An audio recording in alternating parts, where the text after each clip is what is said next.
Yo, Counter Attack Podcast with myself, Daps. Guys, keep liking, subscribing, sharing, all of that good stuff. Don't know where to start.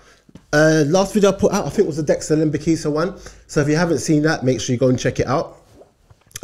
Really good, good guy he is, man. Shout out Dexter, man. And you know, we've got another couple coming on the way this week. Yeah, so just make sure, you know, you guys keep liking, subscribing, sharing. I'm going to make sure I do my part. You guys do your part. Spread the word. Get in the comments. Let me know what you guys think. So the feedback was really good for the last one as well, man. I'm glad you guys enjoyed that one. Like I said, good kid. It's funny because we did that podcast and he was obviously a Wolves player on loan to Rotherham. And literally 2 days after that, Hearts came in for him. So he's now gone on, he cancelled a loan to Rotherham. And now he's at Hearts, who are like third in the league, I think, Scottish Premier League. So he's gone there to the end of the season. So good luck to Dexter. Love for coming on again. It's going to be another quick one for you guys because we're going to keep it going with these quick ones and the longer form interviews with players. So let me know what you guys think. So should I start with Arsenal? No, let me start with Liverpool because that's fresh in my mind. Obviously, we've had we've had only a couple games over the last 2 weeks. And I was wondering what's going on. But then I realised that's because they're giving clubs like mini winter breaks. So obviously Arsenal didn't have a game last week. And they had a game this week. And there weren't that many fixtures this week because other teams have been given time off. So, yeah, so the two main games that I do really want to talk about is going to be the Arsenal match and Liverpool match. But I'm going to start with Liverpool. Going into this game, I thought that this might be a tricky one. But as the game kicked off, within 5 minutes, I said, no, Liverpool are going to get 3 or 4 here, which they ended up doing.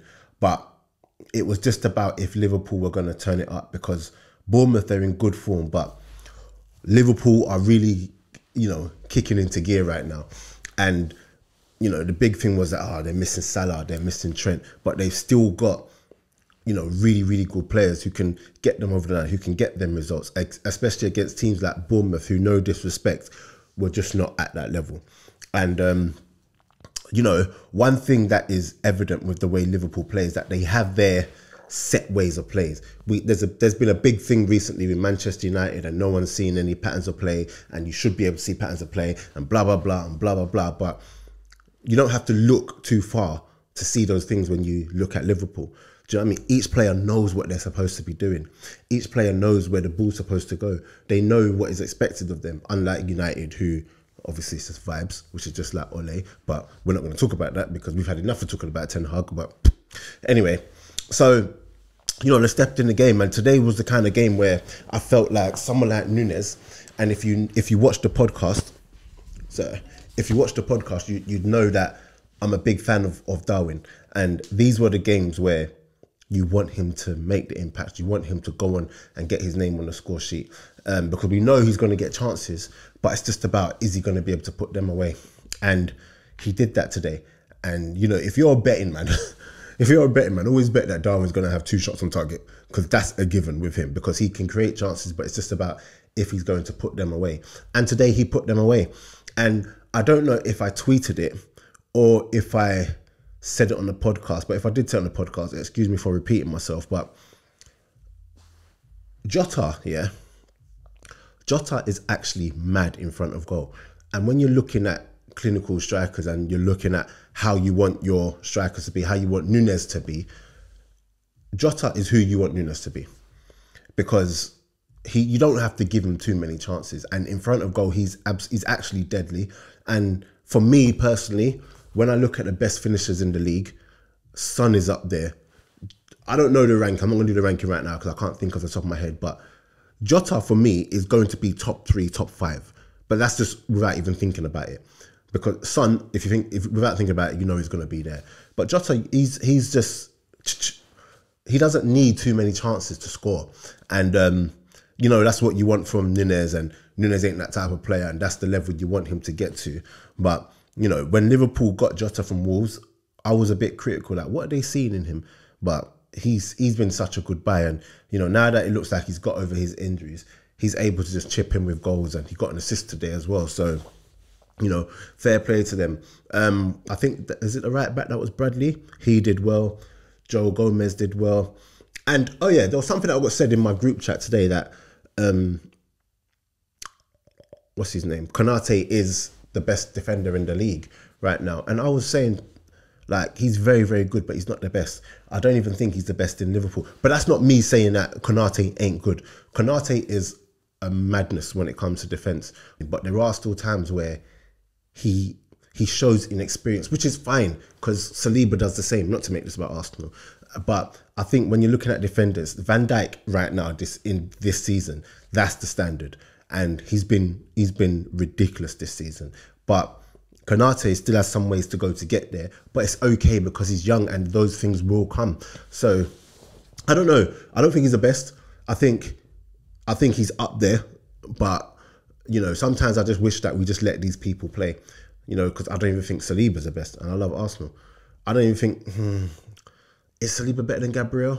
I don't know, and I genuinely don't know. That's not to talk down on anyone, but this is what I'm saying. When they're young and learning their trade, just let them play.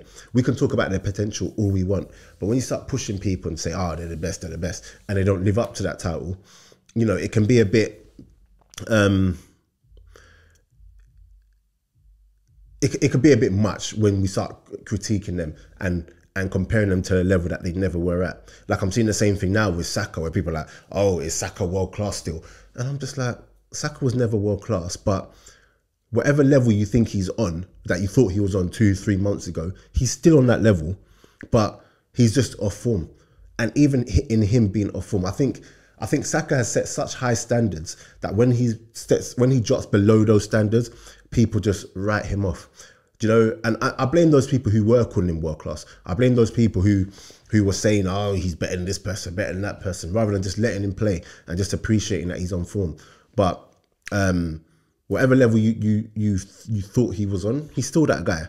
Saka is still that guy, but he's just going through, you know, a rough patch. And when he does come through, people are going to once again be like, "Oh yeah, he's back," and blah blah blah blah. But just let the guy play, man. It's not every day. Like, when I'm seeing people saying he needs to be benched, he needs to do that. Like, no, Martinelli needed to be benched, and he came back with a vengeance.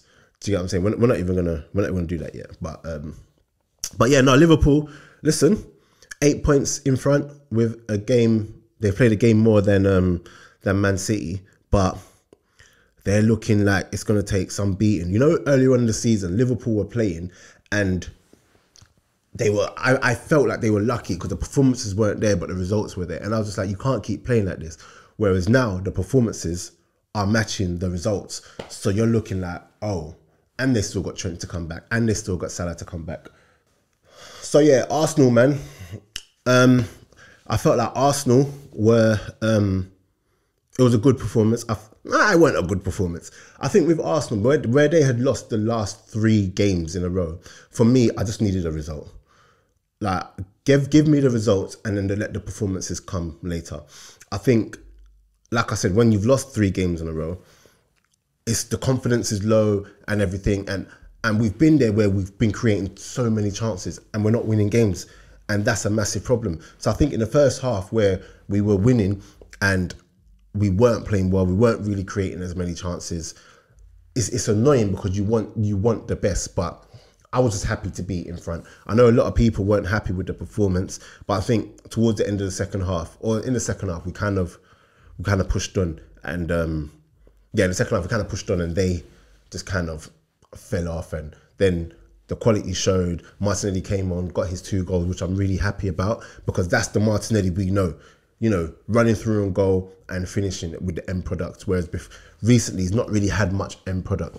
So maybe he was just chilling on the bench, just thinking, oh my gosh, you know, I need to get on, I need to make a difference and blah, blah, blah. But yeah, that's, yeah, so good performance from Arsenal. West Ham, Sheffield United drew. By the way, Bowen 100% should have got a penalty at the end of that game. Like, how they have not given that, I don't know. He's all over him and pulls him to the floor, ref gives it the other way, and I think the ref bottled that one, honestly. But outside of that, I think we are done. Yeah, but look, check out the next videos coming out. Oh, I got a bit of like a 1 minute clip. I'm dropping a little feature called, I don't know what it's called. It might be called Forgotten Players. I don't know, but it's literally, I'm just going to put out 1 minute clips of players that I really like and that don't get the ratings that they should get. So yeah, look out for that. That should be out this week, maybe Tuesday or Wednesday. But yeah, that's it from me, guys. I'm out.